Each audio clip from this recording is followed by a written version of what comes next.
রাখে আল্লাহ মারে কে। আপনারা জানেন 1975 সালে বা 15ই আগস্টের পরে আপনারা জানেন 3রা ডিসেম্বর শহীদ রাষ্ট্রপতি জিয়াউর রহমানকে তার জন্য ক্যান্টনমেন্টের একটা বদ্ধ করে নিয়ে বেঁধে রেখেছিলেন। কিন্তু আমরা কি দেখতে পেলাম? রাখে আল্লাহ মারে কে। আপনারা দেখেছেন সেই দিন সেনাবাহিনীর সিপাহী এবং ঢাকা শহরের লক্ষ লক্ষ জনতা শহীদ জিয়াউর রহমানকে ওই বন্দিশালা থেকে তালা ভেঙে বের করে আপনারা দেখেছেন সেনা প্রধান হিসাবে নির্বাচিত করেছেন। আপনারা দেখেছেন আজকে এই তাৎপর্যপূর্ণ দিনটি সেই জিয়াউর রহমান বাংলাদেশের 26শে মার্চ 1971 সালে স্বাধীনতা ঘোষণা করেছেন। আপনারা জানেন এই শহীদ রাষ্ট্রপতি জিয়াউর রহমান কৃষি ক্ষেত্রে সারা বাংলাদেশে বিপ্লব এনে দিয়েছিলেন।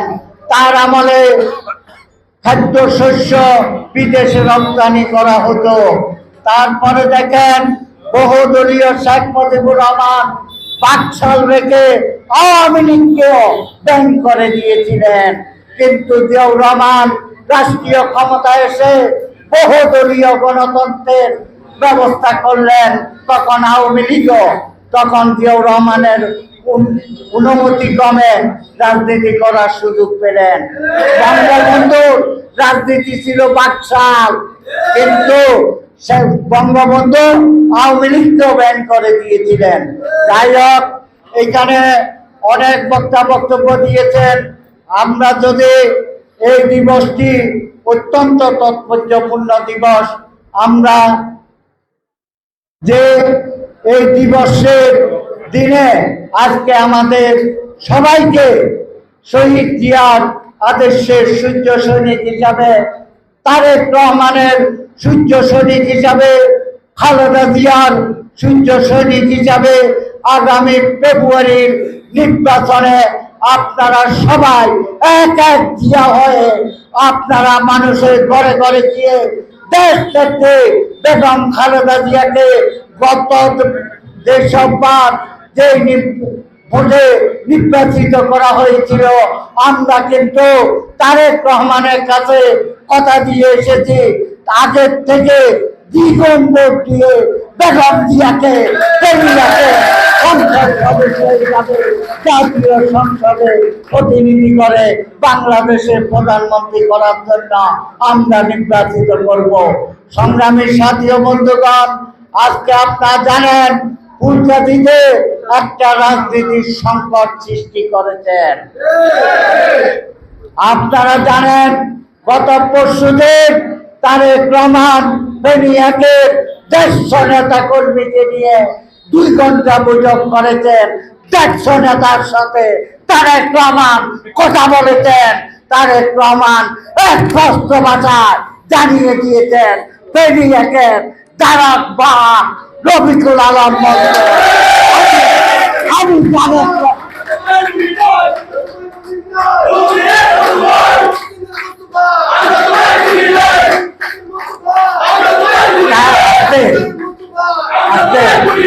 তারেক রহমান আরো বলেছেন আমি রফিকুল আলম মজদুর বড় ভাই, বেগম খালেদা জিয়া রফিকুল আলম মজদুর মা। এইখানে আর কোন কথা থাকার কথা নয়। স্পষ্ট তিন কণ্ঠে বলেছেন মজদুর বেনিয়াকে 18 সাল থেকে আছে, এখনো আছে, ভবিষ্যতেও থাকবে। মজদুর ব্যাপারে যা যা করণীয় আমি আর আমার মা বসে সিদ্ধান্ত নেব। আজকে যারা সমন্বয়কের স্বপ্ন দেখেন ভুল ধারণায় আছেন, ভুল ধারণায় আছেন, ভুল ধারণায় আছেন। দল করলে দলের দলের দল করলে দলের পথে কাতরে আসতে হবে। দলের ট্রেন চলতেছে, ট্রেনে দল করলে আমি ট্রেনে উঠতে হবে। আমি যদি না উঠে আমি লাইনচ্যুত হয়ে যাব। আমি আজকের এই সভায় আমরা আপনারা জানেন গত এক সপ্তাহ ধরে আমাদের প্রত্যেকটা দিন সভা সমাবেশ ছিল। আমাদের নেতা কর্মীগণ অত্যন্ত ক্লান্ত, এই কারণে আজকে আমাদের র্যালির সিদ্ধান্ত ছিল। আমরা গত পরশুদিন রবিউল আলম মজদুরকে বললাম যে ফুলগাজীতে র্যালি করার রাস্তা নাই, তাই আমরা অফিসে একটা আলোচনা সভা করবো।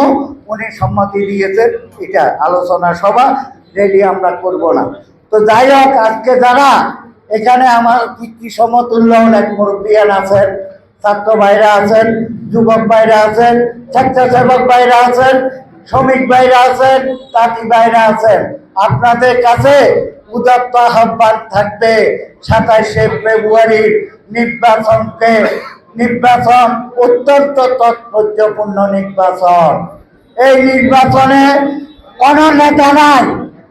আমি যেরকম জিয়ার শরীফ, আপনিও সেরকম জিয়ার শরীফ, আপনিও সেরকম খালেদা জিয়ার শরীফ, আপনিও সেরকম তারেক রহমানের সৈনিক, আপনিও সেরকম রফিকুল আলম মজদুর সৈনিক হিসাবে আমাদেরকে প্রত্যেকটা ঘরে ঘরে দিয়ে মা বোনদেরকে বুঝিয়ে বলতে হবে।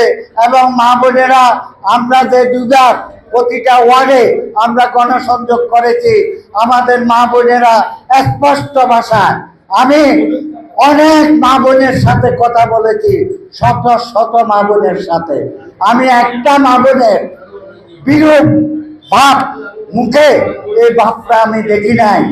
সবাই বলছে ইনশাআল্লাহ ধানের শীষে ভোট দিব, কিন্তু তারপরও আমরা বসে থাকলে হবে না। আমাদেরকে স্ব অবস্থান থেকে আমাদেরকে প্রতিটি ঘরে ঘরে ওয়ার্ডে ওয়ার্ডে তারেক রহমানের 31 দফা যে কর্মসূচি দিয়েছেন, যে বাংলাদেশ জাতীয়তাবাদী দল রাষ্ট্রীয় ক্ষমতা আসলে এই 31 দফার মাধ্যমে রাষ্ট্র পরিচালনা করবেন। তারপরে তারেক রহমান গত পরশুদিন আরেকটা কথা বলেছেন, মা বোনদের জন্য পরিবারের কার্ড, মানে পারিবারিক কার্ড, পরিবারের কার্ড, এটা বাংলাদেশের সকল পরিবারের জন্য তারেক রহমান ক্ষমতায় আসলে একটা রেশনিং কার্ড চালু করবেন। যে যত বড় উজালা হইল তার নামে রেশনিং কার্ড থাকবে। তারপরে আরেকটা সুখবর আছে, জাতীয়তাবাদী কৃষক দলের যারা আছেন আপনারা সাধারণ কৃষক ভাইদেরকে এই জিনিসটা জানিয়ে দেন, সকল কৃষকের জন্য কৃষক কার্ড করা হবে এবং সেটা অনলাইনে ঢুকিয়ে দেওয়া হবে। তারেক রহমান যদি ইনশাআল্লাহ রাষ্ট্রীয় ক্ষমতায় অধিষ্ঠিত হয়, কোন কৃষকের সাহায্য সহযোগিতার জন্য অফিসে অফিসে ব্যাংকে গিয়ে ধর্ণা দেওয়ার প্রয়োজন নাই। এই কার্ড, যে কার্ডটা কৃষক কার্ড আপনাকে দেওয়া হবে, আপনি যে কোনো বুথে গিয়ে এই কৃষক কার্ড ঢুকাবেন, সরকারি সাহায্য যেটা দেওয়া হবে সেটা আপনার হাতে আসবে।